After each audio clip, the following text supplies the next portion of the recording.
जिनका परम पावन चरित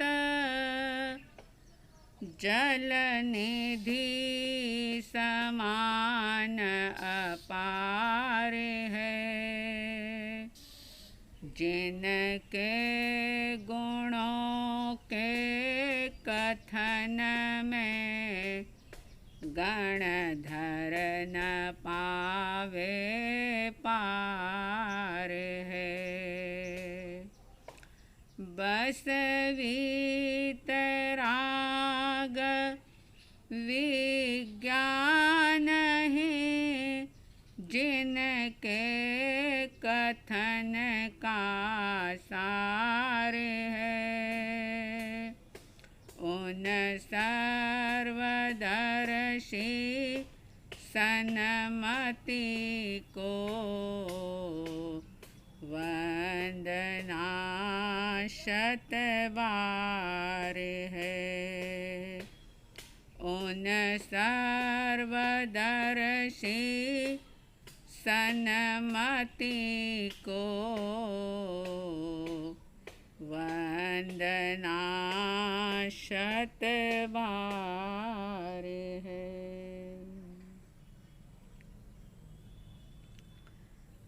श्रद्धालु जिज्ञासु श्रोताओं, आत्मसिद्धि शास्त्र की 110 गाथाएं परिसंपन्न हुई। 110वीं गाथा में ये बात बताई थी कि जो मुमुक्षु आत्मा मोक्ष पाने की इच्छा रखने वाली आत्मार्थी आत्माएं, आत्मार्थी जीव जब अपनी मान्यता का, किसी भी प्रकार के दर्शन का आग्रह छोड़ देते हैं और एकमात्र सतगुरु की आज्ञा में विचरण करते हैं, परमात्मा की वाणी पर विश्वास करते हैं और उसी के अनुरूप अपने जीवन को जीने का पुरुषार्थ करते हैं, पाप की प्रवृत्तियों से पीछे हटते हैं, वे लोग समकित को प्राप्त करते हैं, सम्यक दर्शन के अधिकारी बन जाते हैं। फिर इसमें न तो कोई जाति की बात है, ना कोई वेश की बात है, ना कोई छोटे बड़े की बात है। धर्म तो ऐसी चीज है कि जो धारण करता है उसके लिए होता है। मोक्ष प्राप्त करने का अधिकारी हर जाति का मनुष्य हो सकता है, लेकिन उस व्यक्ति के अंदर ये सारी योग्यता, पात्रता का होना परम आवश्यक है। जैसे कोई भी व्यक्ति मेहनत करके डॉक्टर बन सकता है, वकील बन सकता है, सीए कर सकता है, जज बन सकता है, इंजीनियर बन सकता है। यानी जो मेहनत करता है वह आगे बढ़ जाता है। ठीक इसी प्रकार से जो मोक्ष मार्ग को समझता है, अपनी मति कल्पना से नहीं बढ़ता, बल्कि परमात्मा की वाणी का आधार लेकर के, उसका सहारा लेकर के और सतगुरु की आज्ञा में विचरण करते हुए जो जीव आगे बढ़ते हैं, वे निश्चित रूप से सम्यक दर्शन को प्राप्त करते हैं। आगे 111वीं गाथा, जिसमें भी सम्यक दर्शन की ही बात बताई कि सम्यक दर्शन कोई छोटी चीज नहीं है, बहुत बड़ी घटना है ये जीवन की। और अगर सम्यक दर्शन प्राप्त हो जाए तो समझ लो कि भव भ्रमण छूट गया। सम्यक दर्शन प्राप्त करने वाली आत्मा 1 जन्म 3 जन्म 5 जन्म 15 जन्म या फिर अर्ध पुद्गल परावर्तन के बाद निश्चित और निश्चित रूप से मुक्त हो जाती है, मोक्ष को प्राप्त कर लेती है। 111वीं गाथा में श्रीमद जी बहुत ही मार्मिक, बहुत ही सुंदर बात कह रहे हैं। कहा उन्होंने, वर्ते निज स्वभाव मां अनुभव लक्ष्य प्रतीत, वृत्ति वहे निज भाव मां परमार्थे समकीत। वर्ते निज स्वभाव मां, निज यानी अपने स्वभाव के अंदर जो वर्तन करता है, विचरण करता है, क्योंकि सतगुरु के सानिध्य को प्राप्त करके अनंतानुबंधी कषाय की चौकड़ी और मिथ्यात्व की 3 त्रिक जैसे ही उपशम होती है, शांत होती है, कि उस जीव को उपशम समकित की उपलब्धि होती है। अनादि काल की इस जीवन यात्रा के अंदर जो एक अपूर्व आनंद का, जो अपूर्व एक सुकून का अनुभव नहीं हुआ, वैसा अनुभव कुछ क्षण के लिए होता है। और वो खुशी, वो अनुभव, वो वेदन किसी व्यक्ति, वस्तु या परिस्थिति के अधीन नहीं होता, अपने आप ही आत्मा का वेदन होता है, स्व का संवेदन होता है। और ये पक्का यकीन होता है कि इन पुद्गलों से भिन्न, इंद्रियातीत, अखंड आनंद का मालिक, अखंड सुख का स्वामी, ऐसा मैं शुद्ध आत्मा हूँ। और जैसे ही उसे अपने खजाने का, अपने निज खजाने का विश्वास होता है, बोध होता है कि वह अपूर्व आनंद से भर जाता है, वह उपशम सम्यक दर्शन का स्पर्श होता है। लेकिन वह सम्यक दर्शन हमेशा नहीं रहता। उपशम सम्यक दर्शन अंतर मुहूर्त तक ही टिक पाता है, उसके बाद वो चला जाता है। लेकिन जो एक संवेदन हुआ है, जो एक अंदर का स्वाद अनुभव हुआ है, चाहे वो कुछ क्षण के लिए हुआ हो, उसकी वो मस्ती हमेशा बरकरार रहती है। फिर उदय कर्म के अधीन, क्योंकि अनादि काल से जो कर्मों का संचय किया हुआ है, उसके आधार पर समय समय पर कर्म उदय में आते हैं। लेकिन उस उदय की स्थिति में भी सम्यकदर्शी आत्मा पीड़ित नहीं होती। मैं अक्सर कहा करती हूँ कि परेशानियाँ जीवन में आना ये बिल्कुल अलग बात है, लेकिन परेशान होना या नहीं होना ये स्वयं पर निर्भर है। परेशानियाँ, कष्ट, दुख आते हैं, लेकिन दुख आने के बाद, क्योंकि दुख जो आए हैं ये पिछले जन्म के कर्म के प्रभाव से आए हैं, लेकिन उस दुख की परिस्थिति में स्वयं को दुखी होना या नहीं होना ये स्वयं के ऊपर निर्भर है। कोई जबरदस्ती हमें दुखी नहीं बना सकता। व्यक्ति अपने ही अज्ञान और मोह के कारण से दुखी होता है, परेशानियों से परेशान होता है। ज्ञानी और अज्ञानी में, सम्यकदर्शी और मिथ्यादर्शी में इतना ही अंतर होता है। कि जो मिथ्यादर्शी और अज्ञानी होते हैं वे हमेशा परिस्थितियों के बहाव में बहते चले जाते हैं। सुख मिला, फूल गए, खुशी मिली, खुश हो गए, गम मिला, गमगीन हो गए, दुख मिला, दुखी हो गए। लेकिन सम्यकदर्शी आत्मा जिनके ऊपर ना सुख का प्रभाव होता है ना ही दुख का प्रभाव होता है, क्योंकि वो जानते हैं कि अगर शरीर के अंदर एक साथ सैकड़ों बीमारियां भी आ गई तो उनके मन में ये सतत रटन चलता रहता है, प्रतीति चलती रहती है, विश्वास चलता रहता है कि ये जो भी रोग आया है, ये बीमारी आई है, ये कष्ट आया है, ये शरीर को आया है। लेकिन मैं तो शरीर से दूर, शरीर को जानने वाला ऐसा मैं आत्मद्रव्य हूँ, मैं चेतन हूँ। ये पुद्गल, ये शरीर और ये सारा जड़ जगत जो है ये ज्ञेय है मेरे ज्ञान का, और मैं इन सब का ज्ञाता हूँ।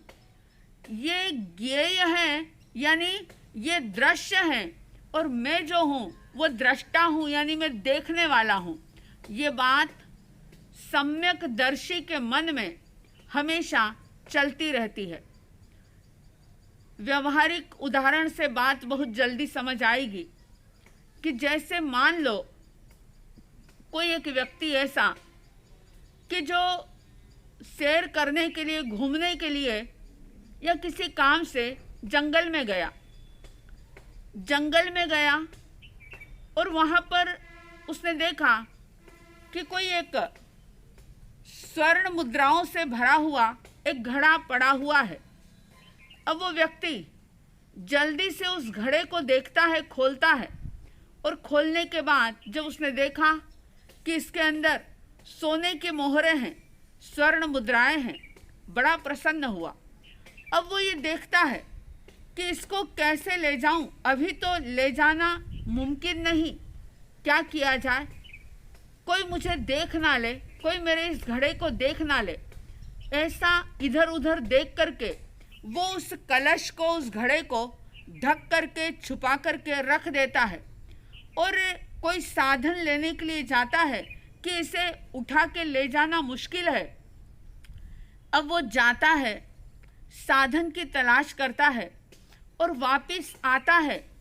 लेकिन जब वो गया और वापस आया, उसके बीच वह उस कलश को, उस घड़े को भूला नहीं।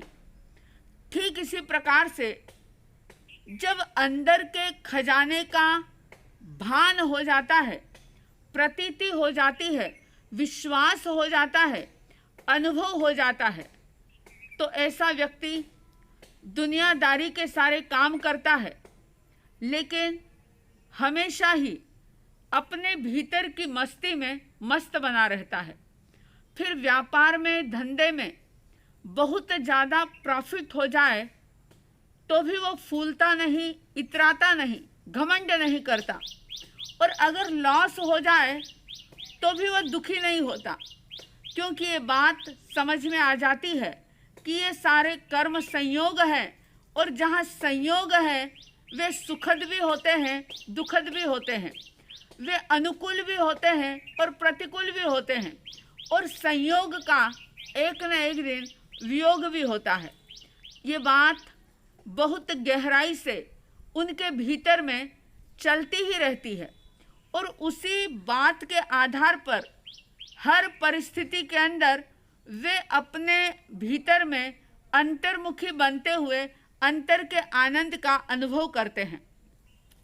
इसलिए 111वीं गाथा में श्रीमद जी कह रहे हैं, वर्ते निज स्वभाव मां, जो निज यानी अपने आत्म स्वभाव के अंदर विचरण करते हैं और अनुभव लक्ष्य प्रतीत अंतर का ही अनुभव करते हैं, यानी जिनको क्षायिक सम्यक दर्शन की प्राप्ति हो जाती है।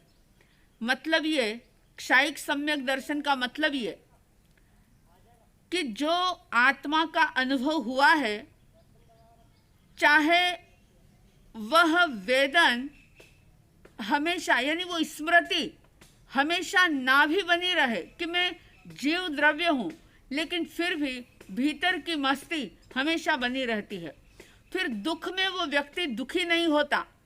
और उदाहरण है आप लोगों के सामने श्री कृष्ण राजा का, श्रेणिक राजा का, जो आने वाले समय में तीर्थंकर बनने वाले हैं, लेकिन फिलहाल वर्तमान में उनकी चेतना, उनकी आत्मा अपने ही अशुभ कर्मों के उदय के कारण से नरक गति के अंदर दुखों को भोग रही है, मगर दुख से वे दुखी नहीं हो रहे। श्रेणिक राजा जो हर पल अपने आनंद में मग्न है, किसके बलबूते पर? आप सोचो कि वो नरक में है, लेकिन नरक की पीड़ा भी उनको दी जा रही है। क्षेत्र की वेदना भी इतनी है कि सुन करके भी रोंगटे खड़े होते हैं। वहाँ पर कोई ये किसी भी प्रकार का डिस्काउंट नहीं मिलता, कोई रियायत नहीं मिलती कि भाई ये बहुत बड़े राजा थे और आने वाले समय में तीर्थंकर बनने वाले हैं, तो इनको क्षेत्र वेदना ना हो या नरक की अन्य प्रकार की पीड़ा ना हो, ऐसा नहीं होता। वे पीड़ा को भोग रहे हैं, लेकिन भोगते हुए भी नहीं भोग रहे हैं, यानी पीड़ा है लेकिन वो पीड़ित नहीं है। नरक के दुख हैं लेकिन वो दुखी नहीं है। क्यों? क्योंकि सम्यक दर्शन, उनका क्षायिक सम्यक दर्शन के वे स्वामी हैं। हमेशा आत्मा की प्रतीति बनी हुई है, हमेशा स्वयं के भीतर का, स्व के अनुभव का वेदन निरंतर चल रहा है। चाहे शरीर कैसा भी मिला हो, क्षेत्र कैसा भी मिला हो, वहाँ का वातावरण कैसा भी मिला हो, परमाधामी पर दुख दे रहे हों, परस्पर नारकी एक दूसरे को पीड़ा दे रहे हों, लेकिन बहुत बड़ी उपलब्धि होती है ये कि दुख हो, लेकिन दुख के बीच में रह कर के भी व्यक्ति दुखी ना हो। और जहाँ अज्ञान होता है, वहाँ पर व्यक्ति दूसरों को अपने दुख का जिम्मेदार मानता है। वह हमेशा ये सोचता है कि इसकी वजह से मैं बीमार हो गया, अमुक व्यक्ति ने ऐसा किया तो मेरे धंधे में लॉस हो गया, नुकसान हो गया, उसने मेरे साथ गलत किया इसलिए मैं दुखी हो गया। ये सारी बातें अज्ञानियों की होती है। जिनको सम्यक दर्शन नहीं होता वे इसी प्रकार का जीवन जीते रहते हैं। लेकिन श्रीमद जी कह रहे हैं, वर्ते निज स्वभाव मां अनुभव लक्ष्य प्रतीत, वृत्ति वह निज भान मां। उनकी वृत्ति जो है वो बाहर में नहीं, लेकिन निज के भान में बहती है। जो वृत्तियां अनादिकाल से पुद्गलों की तरफ बह रही थी, संसार की तरफ बह रही थी, देह और इंद्रियों की तरफ बह रही थी, पैसा और परिवार की तरफ झुक रही थी, वही वृत्तियां वृत्ति वह निज भान मां, यानी वो वृत्ति पलट जाती है अपने निज भान में। निज यानी आत्मा के भान में ही वो वृत्ति बहने लग जाती है। और इसी बात को परमार्थे समकित, ये जो निज भान में वृत्तियों का बहना, दुख में दुखी नहीं होना, स्वभाव को स्वभाव मानना, संयोग को स्वभाव नहीं मानना, संयोग को शाश्वत नहीं मानना, और अपने ज्ञान घन आनंद पिंड का, अतीन्द्रिय आनंद रूपी आत्मा का हमेशा आनंद लेते रहना, ये परमार्थ समकित यानी परमार्थ समकित है। परमार्थ समकित का मतलब क्षायिक समकित है, जो आने के बाद कभी भी जाती नहीं है। चाहे फिर कर्मों का उदय कैसा भी चलता रहे, लेकिन सम्यक दर्शन रूपी रत्न से वह व्यक्ति हर परिस्थितियों में प्रसन्न रहते हुए निरंतर निरंतर अपने कर्मों की निर्जरा करता चला जाता है। तो ये बात इसलिए बताई जा रही कि ऐसा व्यक्ति मोक्ष का अधिकारी होता है कि जो सतगुरु की आज्ञा के अनुसार विचरण करता है। पहले तो सतगुरु की खोज करता है, जो उसे ये बोध करवाते हैं, जिन गुरु को कोई लालच नहीं होता, कोई लोभ नहीं होता, कोई व्यर्थ के प्रपंचों वाली बात नहीं करते।